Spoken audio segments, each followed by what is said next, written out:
So y'all know, not often do I do final thoughts videos because I don't generally have that huge of a change of heart when it comes to listening to the music that you might see me first experience on the channel. But there are a few occasions and a few exceptions to that, and Man on the Moon 3 is one of those. Though I haven't changed my opinion drastically on this album or had a massive change of heart, there are a couple of things that I wanted to just kind of get off my chest about it. Things that I might not have gotten to in the initial listen. My first exposure to Cudi's music was around, I don't know, late 2000s, early 2010s.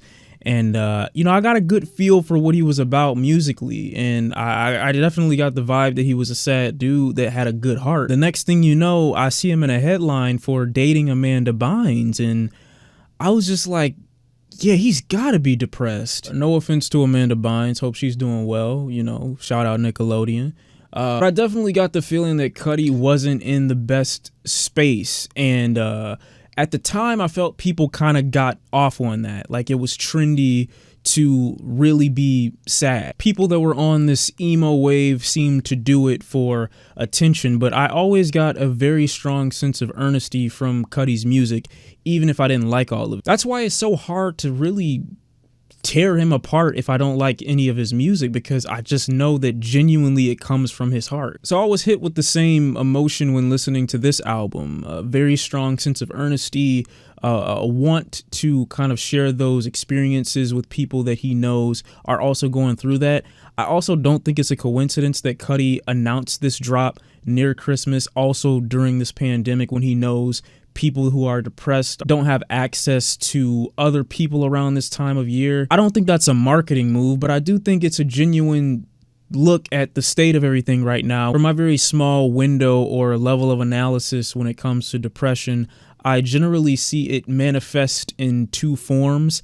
When people are alone or lonely, they're in a state of seclusion for too long and they start to give way to really pessimistic and dark thoughts. They're in seclusion for too long and physically generate a routine that allows them to develop comfort in a lack of movement. And you have another group of people that are left in solitude for so long that they literally start nitpicking at things that are wrong. So when I started my initial first listen of Man on the Moon 3 with Kid Cudi as one of the artists that I feel has made a way for a lot of the emo rappers that we hear nowadays, and he's generally one of the most considerate when it comes to how he writes about those issues, I meant that. Because for the most part, I've gotten this sense of emptiness from Kid Cudi's music that was always accompanied by this self-criticism, but a lack of analysis. Like him just saying things were wrong with him, but not actually knowing what was wrong with him. And it's a scary place to be in, living in a state of self-criticism, but never actually knowing what to fix or correct. These things can keep you in like a constant state of escapism. And so when I listened to the beginning of Man on the Moon 3,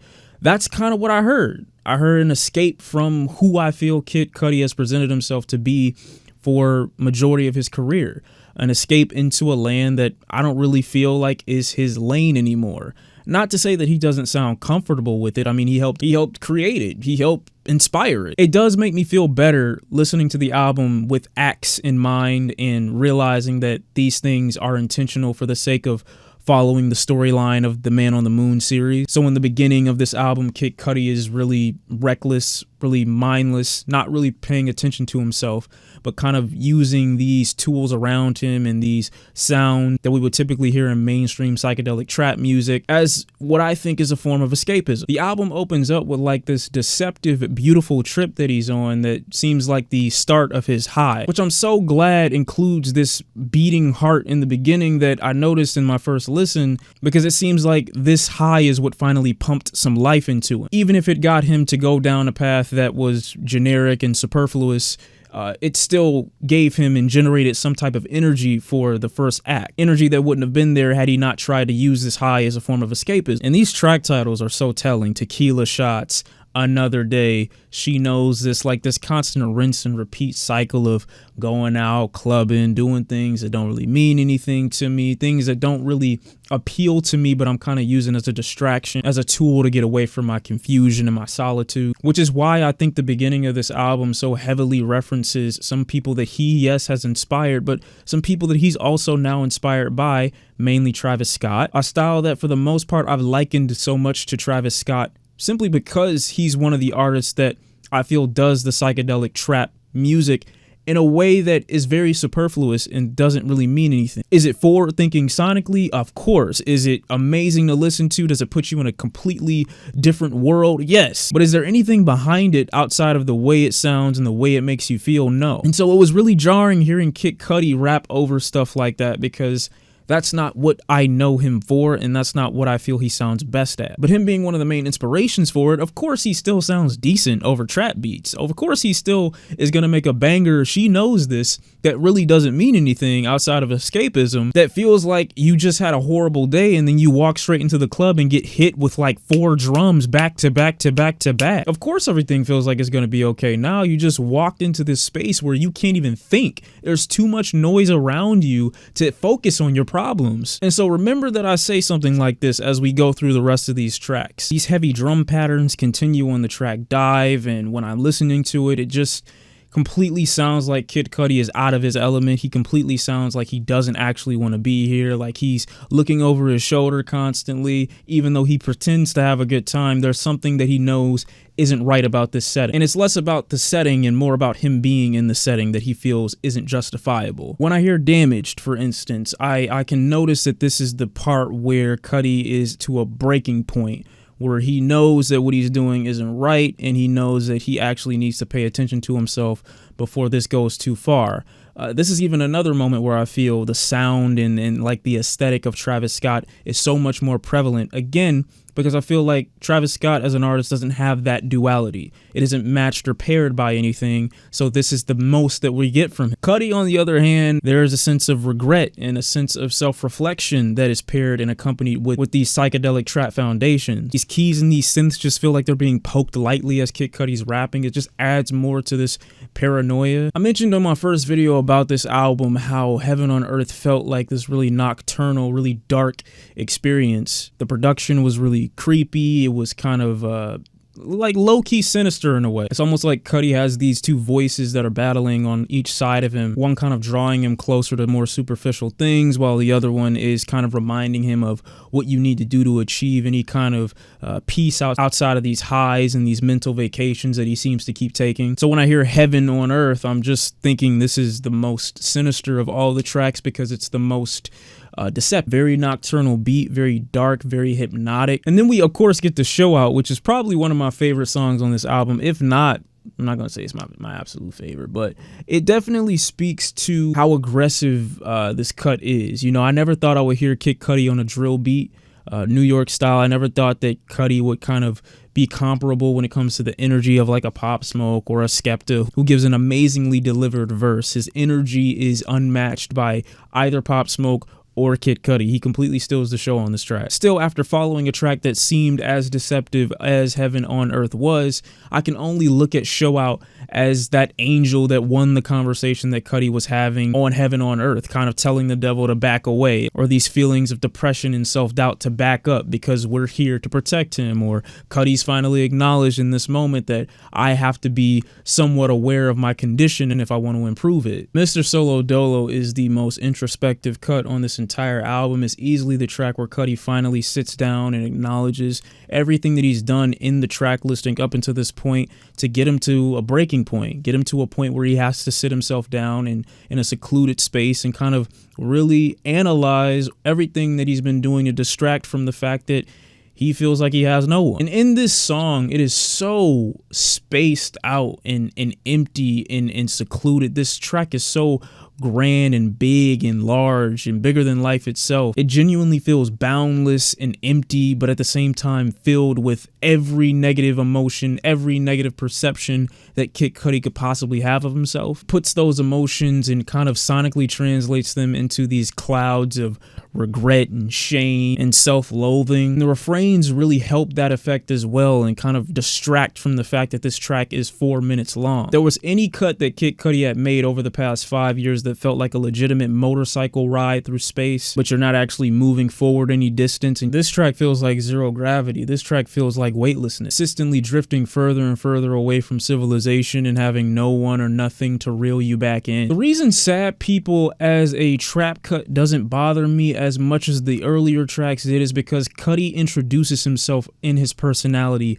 first on this track. The foundation and the way the track sounds for the most part comes after we hear his voice. Those are just additions to Cudi already taking over the vibe and the aesthetic of this track. So here I feel like I'm flowing in with Cudi as opposed to him doing something that I feel could have been done better by anyone else. I really appreciate how well on this track, sonically, it just kind of reinforces this emptiness and this starry gaze because these synths kind of appear through the track like shooting stars, as if Cudi is secluded, genuinely looking up at the moon as if it's some sort of deity, something to give him some sort of comfort in this darkness. But like Another Day and Damaged, Elsie's Baby Boy is a track that is full of refrains that for the most part try to, I won't say mimic, but follow these chord progressions that show up throughout the entire song. To give Cudi a lot of credit, I love how he uses and samples these short little intercuts from movies that are some of my favorites, like Stand By Me in the beginning of Elsie's Baby Boy. The refrain repeats, "He was born in the winter." I'm assuming this is a time at which Cudi is referencing either a character that couldn't go outside because it's wintertime, obviously, or himself. I love how in the beginning we have this little passage that's from Chris and Gordy, where Chris is getting more and more seemingly depressed at the idea that there's a future that may exist without him having left the area that he grew up in. Something separating you from the rest of the world. It's something that I really respected from an artistic point of view, that Cudi was able to kind of, you know, connect to this character based off that. Still, the song itself to me could have been written with far more detail, and I could probably listen to this track a lot more if this vocal inflection that he went with when he says "baby boy" didn't show up so often in the track, but it does. And this is also the point in the album where I think that Cudi could be way more explosive and creative when it comes to fusing these elements of country and alt rock with hip hop into his music. I feel like if there's anyone that can push the envelope and that can be as considerate when it comes to their writing and acknowledging how they feel that is in the emo rap lane, it would be Cudi. Which is why even earlier in this track listing, I was so disappointed to hear him reference someone who he's clearly influenced by, even if a lot of you say that he's not. Giving birth to an artist doesn't immediately mean you can no longer be inspired by them or a style that they'd go on to create. I feel similar about the track September 16th. Is really low on delivery, it's really low in tone, it doesn't really have much impact. From what I know, it's the date of a girlfriend or either an ex-girlfriend that Cudi is involved with or was involved with, and maybe thinking of her gives him some type of solace. Track number 13 is titled The Void, and I love this track. Cudi is saying that he would rather fall into a state of emptiness and complete darkness and complete nothingness than be associated with things that would mess up his energy, fuck with his vibe. And so the more I hear him reference these things, I'm like, Cudi has been in a space that is too crowded. Just like I felt he was in the very beginning of this album. He was in a space that was too loud, too noisy, too distracting. Looking at spectating the world as a healthier means of coping as opposed to interacting with it at this point, which can lead to further disassociation, which could put you in a more secluded space, leading to even further depression. But he's willing to risk it at the thought of being silent mentally. So now that he goes through all of that, we get to the next track called Lovin' Me. And the very first thing that he says is, "God, are you listening?" basically. And I love this track so much, not only because of the great Phoebe Bridgers addition to the track, and I think her voice and his voice perfectly match. I think it's how harmonious their voices are and how uplifting and triumphant this track genuinely is. Now that Cudi's finally in a space where he's able to fully acknowledge and become aware of himself, and now that he's free of distractions, he's calling upon God. Now I can finally talk to you because there's nothing else clouding my vision or entering my ears. Definitely hit me with a Christian rock vibe, but it's such a good song that I can completely over. The Pale Moonlight is exactly where I feel Cudi is like really honing in on his strengths, and just as an MC, as a rapper, showing people why he's unique in the game and why people should still be listening to him. Tracks like these are what I feel separate him from the landscape because of how he maintains such a strong personality and dominance over a track that is so psychedelic, and we get these signature hums that peer in. His flow is nice and tight here. These melodic tones to his voice, the depth of his voice is just felt and vibrated throughout the track. He's got a tone of voice that literally cannot be ignored. It seems going from a track like this, The Pale Moonlight, to a track like Rockstar Nights, is done with the intent to kind of make us feel like Cudi is aware that it's okay to interact with the world so long as he's not ruled by it. So although the earlier tracks seem to be tracks that could get us to focus on things other than Cudi's mental state, just so that he could experience some form of escapism, I feel like a cut like Rockstar Nights that is great for the Trippie Redd feature. I don't care what y'all say. I love that feature. Trippie Redd, out of a ton of duds this year, has finally had something that I feel I can come back to and revisit. And he's another person that I feel is influenced by Kid Cudi, another person that Kid Cudi paved the way. Cudi doesn't appear to be distracting us from his mental health battle on these tracks. He appears to be a lot more confident, even if his subject matter isn't all that deep. He's already taken us through the ride. He's already taken us through the trip with it. There's no need to lie to us anymore, is basically what I feel like this track does. And although I'm not a huge fan of All the Kids, I can definitely acknowledge how this sound references Kid Cudi's originality. I love how when listening to the cut, he makes his fan base, and if you have been a diehard Cudi fan since his early days, hearing this may even make you just bawl out in tears. He's telling you on this track that he needs you and he knows that you need him, and he's proud of the progress that you both have had. He's proud of, you know, how far he's come and how far you've come along with him. Like, I think this does a lot for his fan base because it lets them know that there is somebody you can idolize that goes through this on a daily basis, as you may. But I think it gives Cudi a bit of solace knowing that there's this whole community that he's built that is willing to hear that type of stuff in spite of what they're going through, want the best for him. You got to realize how difficult it is for a guy that's always in a state of self-criticism to release himself fully to his fan base and for them to be fully receptive to it. That's the earnesty that I kind of feel coming from this project. If anything I get from this album, it's that Kid Cudi is telling himself and you guys that it's okay.